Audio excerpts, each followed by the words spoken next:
नमस्कार विद्यार्थी मित्रांनो, विजन क्लासेसमध्ये मी वैशाली तुम्हा सर्वांचं पुन्हा एकदा खूप खूप स्वागत करत आहे. विद्यार्थ्यांनो, आपण पाहतोय इयत्ता दुसरीचं ब्रेन डेव्हलपमेंट स्कॉलरशिप परीक्षा यामधील 2009 पासून 2018 पर्यंत जे प्रश्नसंच दिले आहेत त्या सर्वांचा आपण अभ्यास करत आहोत. पण मी आतापर्यंत 2009 ते 2012ची आता सध्या आपली प्रश्नपत्रिका चालू आहे. तर यामधील गणित बुद्धिमत्ता विषयाचे स्पष्टीकरण जे दिलेले आहे त्यानुसार तुम्हाला ही ब्रेन डेव्हलपमेंटची स्कॉलरशिप परीक्षा आहे ही अवघड वाटणार नाही एवढी मला खात्री आहे. तर चला बघू आपण 2012चे प्रश्नपत्रिका ज्यामध्ये आपले गणित विषयाचे स्पष्टीकरण झालेले होते. आज आपण पाहणार आहोत बुद्धिमत्ता या विषयाचे स्पष्टीकरण. तर चला, पहिला प्रश्न आहे, बुमरंग या म्हणजेच BOOMRANG या शब्दात किती अक्षरे परत परत आलेली नाहीत हे विचारले. म्हणजे कोणती बघू? बी नाही आलेलं बघा, ओ हे डबल आलेलं आहे म्हणजे आलेलं आहे ते बघायचं नाही आपल्याला, M पण नाही आलेलं, R पण नाही आलेलं, ए पण नाही दिसत, N पण नाही आणि G पण नाही. म्हणजे 1 2 3 4 5 6 अक्षरे परत आलेले नाही आहेत. ऑप्शन क्रमांक 1. 52 बघा, दिलेल्या संख्या मालिकेत 9 ही संख्या किती वेळा आलेली आहे? फक्त 9 संख्या शोधायची आहे. 1 2 3 4 5 6 म्हणजे 6 वेळा. इथं देखील 9 ही संख्या आपली 6 वेळा आलेली आहे. पुढचा प्रश्न बघू, गटातनं बसणारा शब्द ओळखा म्हटले. जानेवारी, जुलै, ऑगस्ट आणि नोव्हेंबर. तर अशा महिन्यांचा प्रश्न आला म्हणजे की नक्कीच तो दिवसांवर आधारित असणार आहे. तर बघू आपण, जानेवारी महिन्याचे दिवस 31 असतात, जुलै महिन्याचे 31 आणि ऑगस्ट महिन्याचे देखील 31 असतात. फक्त नोव्हेंबर महिन्याचे 30 दिवस असतात म्हणून नोव्हेंबर हा चौथा ऑप्शन आपला गटात बसणार नाही. 54 बघू, वर्ष 365 तर वर्षास 365 तर जानेवारीच काय म्हटलं आहे. म्हणजे एका वर्षाचे 365 दिवस असतात. तर जानेवारीमध्ये किती दिवस असणार? तर 31 दिवस असणार. आपल्याला माहीत पाहिजेत पूर्ण दिवस पूर्ण महिन्यांचे. तर ऑप्शन क्रमांक 3 हा आपला बरोबर असणार आहे. 55 बघू, प्रश्नचिन्हाच्या जागी कोणती संख्या येईल? 123 321 तर 479 किती म्हटलं? 1 2 3 म्हणजेच काय? इथं उलट वगैरे दिलेले आहेत का बघू आपण. 3 2 1 म्हणजे इथं उलट अंक दिलेला आहे, ह्या संख्येचा उलट क्रम लिहिलेला आहे. तर 4 7 9चा पण आपण जर उलट क्रम लिहिला तर 9 7 4 म्हणजे ऑप्शन क्रमांक 3 हा आपला उत्तर बरोबर असणार आहे. 56 बघू, दिलेल्या आकृतीशी मिळती जुळती आकृती काढा. मिळती जुळती म्हणजेच तंतोतंत असते, साम्य असते, समान दिसणारी आकृती आपल्याला शोधायची आहे. बघू आपण, ॲरो इथं वरती एक दिसतो आणि पेन्सिलचं टोक पूर्ण दिसतं. तर इथं पेन्सिलचं टोक नाही आहे, आपण ह्या तिन्हीचा इथं ॲरो दिसत नाही म्हणजे ह्या दोन्हीचा विचार करू आपण. तर हा ॲरो बघा इथं अर्धा आहे पण इथं पूर्ण दिलेला आहे, पूर्ण ह्या रेषेला टेकवलेला आहे म्हणून ही आकृती आपली बरोबर असणार आहे. ऑप्शन क्रमांक 1. पुढचा बघू, 57 पुढील आकृती कुठली असेल म्हटले. तर 3 आकृत्या आहेत, त्याच्या पुढची आकृती कशी असणार ती आपल्याला शोधायची आहे. सर्कल बघू पहिला आपण. हा सर्कल इथं आहे, दुसरा सर्कल हा इथं गेला आहे, तिसरा सर्कल हा इथं आला आहे म्हणजे चौथा इथं असणार आहे. म्हणजे ह्या साईडला सर्कल असेल आणि ॲरो त्याच्या पुढच्या साईडला असेल ती आकृती आपण बघू. तर आपल्याला ह्या 4 आकृतीमध्ये फक्त 2 नंबरच्या ऑप्शनमध्ये इथं सर्कल दिसतो म्हणून ऑप्शन क्रमांक 2 ही आपली उत्तर बरोबर असणार आहे. पुढचा बघू प्रश्न पण 58 बघा, वर दिलेल्या अक्षरमालिकेत P या अक्षराच्या डावीकडील 7वे अक्षर. अक्षरमालिका काढू आपण. P या अक्षराच्या डावीकडील म्हटले म्हणजे पुस्तकाची आपली जी डावी बाजू असते तीच पुस्तकाची डावी बाजू असते. मग Pची डावी बाजू इकडं म्हणून 7वे अक्षर कोणतं येणार? P धरायचं नाही. 1 2 3 4 5 6 7 म्हणजे I हे अक्षर आपलं काय असणार आहे? ऑप्शन क्रमांक किती आहे? 2 आहे बघा, तो बरोबर असणार आहे. 59 बघा, दिलेल्या संख्या मालिकेत 5व्या आणि 3ऱ्या संख्येतील फरक किती असेल म्हटले. फरक काढायचा आहे म्हणजेच वजा करायचं. संख्या बघू आपण. 5वी संख्या कोणती आहे? 1 2 3 4 5. 5वी 3 आली तर तिसरी संख्या 1 2 3 म्हणजे 9 आणि 3. पहिल्यांदा 3 आलं म्हणून 3मधून 9 आपण वजा करू शकत नाही. आपल्याला लक्षात आलं पाहिजे की पहिला मोठी संख्या धरायची म्हणून 9 वजा 3 केलं तर आपला ऑप्शन क्रमांक 4 6 हे उत्तर येतं. 60 बघा प्रश्न, खालीलपैकी कोण गटात बसत नाही म्हटलं. बेडूक, मगर, मांजर का कासव. आपल्याला शब्द वाचल्यावर लक्षात येतं की बेडूक, मगर आणि कासव हे 3 प्राणी काय आहेत आपले? उभयचर प्राणी आहेत जे जमिनीवरही राहतात आणि पाण्यातही राहतात. मांजर हा एकटाच कसा आहे, तो फक्त जमिनीवरच राहू शकतो, म्हणून ऑप्शन क्रमांक 3 गटात बसत नाही. 61 बघा, ब्रेन डेव्हलपमेंट, मी स्पेलिंग वाचत बसत नाही बघा. ब्रेन डेव्हलपमेंट स्कॉलरशिप एक्झामिनेशन, यामध्ये यन हे अक्षर किती वेळा आलेलं आहे? या अक्षर मालिकेत आपण बघायचं आहे काय, यन फक्त शोधायचं आहे. बघू आपण. इथं 1 आहे बघा, इथं 2 आहे, याच्यात नाही आहे, इथं 3 आहे आणि 4, म्हणजे 4 वेळा ऑप्शन क्रमांक 3 हा उत्तर असणार आहे. काही वेळा विद्यार्थी काय करतात की 4 वेळा आले म्हणून चौथा ऑप्शन गडबडीने लिहून जातात. तेव्हा लक्षात ठेवायचं की 4 हे आपलं उत्तर शोधायचं आहे, ऑप्शन क्रमांक नाही.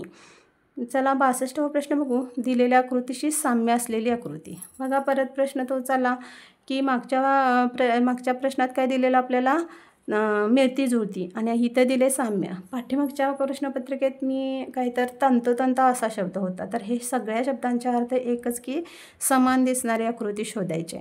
बघू आपण. वरती त्रिकोण, इकडे चौकोन आहे बघा, मध्ये सर्कल. तर आपण त्रिकोण सगळीकडेच आहे, चौकोन फक्त ह्या एकाच आकृतीत दिसत आहेत. इथेच बघू सर्कल आत आणि एक रेष, म्हणजे ही आकृती आपली समान दिसणारी आहे, ऑप्शन क्रमांक 2. 63 बघा, प्रश्नचिन्हाच्या जागी काय येईल म्हटले. आकृत्या दिलेल्या आहेत 3, त्याच्या पुढची आकृती आपल्याला शोधायची आहे. बघू आपण. पहिला या आकृतीचे बाजू मोजून घेऊ. 1 2 3 4 5 6, म्हणजे पहिल्या आकृतीला 6 बाजू आहेत. दुसऱ्या आकृतीला 1 2 3 4 5 बाजू आहेत. तिसऱ्या आकृतीला 1 2 3 4 बाजू आहेत. मग ह्या इथल्या आकृतीला किती बाजू असणार, इथं 1 1 कमी केले म्हटल्यानंतर 3 बाजू असणारी आकृती आपल्याला फक्त 3 नंबरच्या ऑप्शनमध्ये दिसते, म्हणून ऑप्शन क्रमांक 3 हा आपला बरोबर असणार आहे. 64वा प्रश्न बघा. 345 तास 12 तर 639 तास किती म्हटले. म्हणजेच काय, 345. तर काही प्रश्नांमध्ये आपल्याला काय शोधायचं असतं की वजाबाकी असते, बेरीज असते, गुणाकार काही याच्यात असतो. तर अशा संख्या मालिकेत आपण हे सर्व प्रकार आपण वापरू शकतो. तर इथं बघा 3 4 5 दिसतं, इथं उलटसुलट काहीच केलेलं नाही. आपण यांची बेरीज करून बघू. 3 + 4 7, 7 + 5 7 5 12, म्हणजे यांची बेरीज 12 येते. तर यांची पण बेरीज करून बघितली तर बघू आपण. 6 + 3 9 आणि 9 + 9 18, म्हणजे ऑप्शन क्रमांक 4 हा आपला ऑप्शन बरोबर असणार आहे. 65 बघा. वर दिलेल्या अक्षर मालिकेतील 13वे व पहिले आणि 20वे अक्षर कोणते आहे. अक्षरमालिका काढू. 13वे, पहिले व 20वे, हे 5-5चे गट आहेत. पहिला 13वे शोधू. 5 10, म्हणजे हे 5 10 आणि हे तर 3 11 12 13, म्हणजे यम हे पहिलं अक्षर आलं. पहिले अक्षर ए आणि 20वे म्हटले म्हणजे 5 10 15 आणि 20, म्हणजे टी. एम ए आणि टी, MAT असा ऑप्शन आपला आहे. चौथा आहे बघा ऑप्शन MAT, हे उत्तर आपलं बरोबर असणार आहे. पुढचा प्रश्न बघू. 66. खाली दिलेल्या संख्या मालिकेत 0 या अंकाची बेरीज किती. किती फसवा प्रश्न आहे बघा. 0 या अंकाची बेरीज करा, वजा करा, उत्तर काय येणार आहे आपलं 0च येणार आहे, म्हणजे ऑप्शन क्रमांक 1. 67 बघा. गटातनं बसणारा शब्द ओळखा म्हटले. पावसाळा, हिवाळा, जून आणि उन्हाळा. आपल्याला लगेच लक्षात येतं की पावसाळा, हिवाळा आणि उन्हाळा हे ऋतू आहेत आपले, आणि जून हा काय आहे, महिना आहे, म्हणून गटात बसत नाही जून. 68 बघा. प्रश्नचिन्हाच्या जागी काय येईल म्हटले. काळा पांढरा तर शूर काय असतो, म्हणजे काळास विरुद्ध रंग पांढरा असतो, म्हणजे विरुद्धार्थी शब्द म्हणू आपण इथं. तर शूर म्हणजे काय, धाडसी असतो, तर त्याला काय येणार विरुद्धार्थी शब्द, हिरवा, भित्रा, तपकिरी की लाजाळू. लाजाळू नाही, शूर असतो, त्याच्या विरुद्धार्थ भित्रा हा असतो. तर 69 बघा. प्रश्नचिन्हाच्या जागी काय येईल म्हटले. 12 डझन तर 20मध्ये काय. मागच्याच प्रश्नपत्रिकेत मी तुम्हाला सांगितलेलं आहे ह्या सगळ्यांचं स्पष्टीकरण. शतक म्हणजे 100, सहस्त्र म्हणजे 1000, स्कोअर म्हणजेच 20 असतं, आणि यापैकी नाही म्हणजे हा काहीच नाही, म्हणजे 20 आज काय येणार आपलं स्कोअर म्हणजेच 20 ही संख्या असते, म्हणजे एका डझनात जर 12 वस्तू तर स्कोअरमध्ये 20 वस्तू असणार. 70 बघा. हुबेहूब दिसणाऱ्या आकृतीशी साम्य असलेली आकृती कोणती. प्रश्न तोच आहे बघा.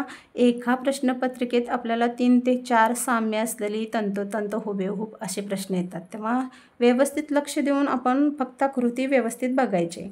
बघा याच्यामध्ये 4 सर्कल आहेत, काय तर ॲरो 3 आहेत. सगळ्या मला वाटतं ह्या 2 आकृतीमध्ये 4 सर्कल दिसत आहेत, इथे 3 आहेत, ह्या 2 नाहीच आहेत. मग इथं ॲरो बघू आपण. ॲरो तर सेम दिसत आहेत, फक्त मधल्या ॲरो बघा 2 सर्कलला फक्त टच केलं आहे, 2 सर्कल इथं 4ही सर्कलला टच केलं आहे, पण इथं फक्त 2 सर्कलला दिसला आहे, म्हणून ऑप्शन क्रमांक 1 हा आपलं उत्तर बरोबर असणार आहे. 71 बघा प्रश्न, दिलेल्या संख्याक्रमात कोणती संख्या जास्त वेळा आलेली आहे? कोणती संख्या बघायची आहे आपल्याला? काढू बघा. 2 बघा, 1 2 3 4, म्हणजे 2 हे 4 वेळा आले. पुढचे बघा 7 1 2 7 हे 2 वेळा. आपण लिहून घ्यायचं नेहमी की कोणता अंक किती वेळा आलेला आहे, म्हणजे 2 किती वेळा आला आहे, 4 वेळा असं लिहून घ्यायचं. 7 हा किती वेळा आला आहे, 2 वेळा. 6 बघू, 1 2 2च वेळा, म्हणजे 6 2. अशा पद्धतीनं तुम्ही लिहित जायचं आहे आणि जास्तीत जास्त आलेला किंवा कमीत कमी वेळा आलेला अंक आपण त्यानुसार आपल्याला शोधता येईल. तर पुढचा बघू आपण 6 3 बघा, 1 2 3, इथं 1 2 3 4 5 6, म्हणजे 3 हा अंक 6 वेळा आला आहे. परत 1 बघू, 1 2 3, 1 3 वेळा आला आहे. 5 हा एकदाच दिसतो आहे. परत 3 3 झाला, 1 झाला, 2 झाला, 3 झाला, 6 झाला. 7 बघा, 7 पण बघितला आपण, 2च वेळा आला आहे. 9 हा अंक एकदाच आला आहे. 8 पण एकदाच दिसतो आहे, म्हणजे 0 पण एकदाच दिसतं. म्हणजे जास्तीत जास्त वेळा कोणता अंक आला आहे तर 3 बघा, 1 2 3 4 5 6 वेळा 3 हा अंक आला आहे, म्हणून कोणती संख्या आहे आपली? 3, म्हणजे 3 नंबरचा ऑप्शन 3. 72 बघा, दिलेल्या गटातनं बसणारी वस्तू सांगा म्हटले. वही पेन पेन्सिल खडू. तर वही पेन आणि पेन्सिल आणि खडू, पेन पेन्सिल आणि खडू हे असे साहित्य आहेत ज्याने आपण लिहू शकतो. पण वही हे काय आहे, पेनाने आपण पेन्सिलने कशामध्ये लिहिणार तर वहीमध्ये लिहिणार, म्हणून वही हा ऑप्शन आपला त्याच्या गटात बसणार नाही. 73 बघा, प्रश्नचिन्हाच्या जागी कोणते परिमाण येईल म्हटलं. तेल लिटर, म्हणजेच तेल कशामध्ये मोजतो आपण? लिटरमध्ये. तर बाकाची लांबी, म्हणजेच बाकाची लांबी आपण कशात म्हणणार? लांबी ही मीटरमध्ये मोजतात. किलोग्राममध्ये वस्तू मोजतात, मीटरमध्ये लांबी झालं. लिटर हे आपलं झालं. ग्रॅम हे किलोग्रामचं लहान प्रमाण आहे. मग आपली बाकाची लांबी काय येणार? मीटर येणार. 74वा प्रश्न बघा, हा त्रिकोण दिला आहे, एक बाजू रंगवलेली आहे, रेषा मारलेल्या आहेत. उलट दिला आहे, हा म्हणजे उलटा केला आहे त्रिकोण आणि ह्या साईडचं रंगवलं आहे. तसंच आता हाच दंडगोलसारखं दिसतंय बघा, इकडची बाजू रंगवलेली आहे. आता आपल्याला काय पाहिजे, ही आकृती उलट केली तर अशीच दिसणार. त्रिकोणाची उलट केली तर अशी दिसते, पण ह्याची उलट बाजू सेम तीच दिसणार. फक्त काय बघायचं आपण, ही बाजू इकडं रंगवलेली पाहिजे. मग कुठं दिसते बघा आपल्याला? ऑप्शन क्रमांक 1 मध्ये दिसते. 75 बघा, पुढील आकृती कोणती असेल म्हटलं आहे. पहिला ॲरो मोजू आपण. 1 2 3 4 5 6 7 ॲरो आहेत. इथं उलट दिलेत बघा. 1 2 3 4 5 6, म्हणजे इथं 6 आहेत. फक्त संख्या एक कमी केली आपण, उलट दिलेत हे लक्षात ठेवायचं. पुढची बघू, 1 2 3 4 5, इथं 5 आहेत, म्हणजे इथं पण एक कमी करावं लागणार आपल्याला. म्हणजे इथं 5 आहेत म्हटल्यावर इथं 4 असणार आहेत. पण काय पाहिजे आपल्याला? याचं तोंड इकडं आहे, ह्या ॲरोचं म्हटल्यावर इकडच्या ॲरोचं तोंड आपल्याला ह्या साईडला पाहिजे, म्हणजे ह्या आकृतीप्रमाणे. पण 4 ॲरो असणार आपल्याला शोधायचे आहेत. इथं 4 दिसत आहेत, हे जास्त आहेत बघा. इथं 3 आहेत, इथं 4 आहेत, पण आपल्याला पाहिजे ती आकृती 3 नंबरच्या ऑप्शनमध्ये आहेत. तर विद्यार्थी मित्रांनो, तुम्हाला हे व्हिडिओ माझे स्पष्टीकरण जर खरंच आवडत असेल तर माझ्या चॅनेलला नक्कीच सबस्क्राईब करा, लाईक करा. धन्यवाद.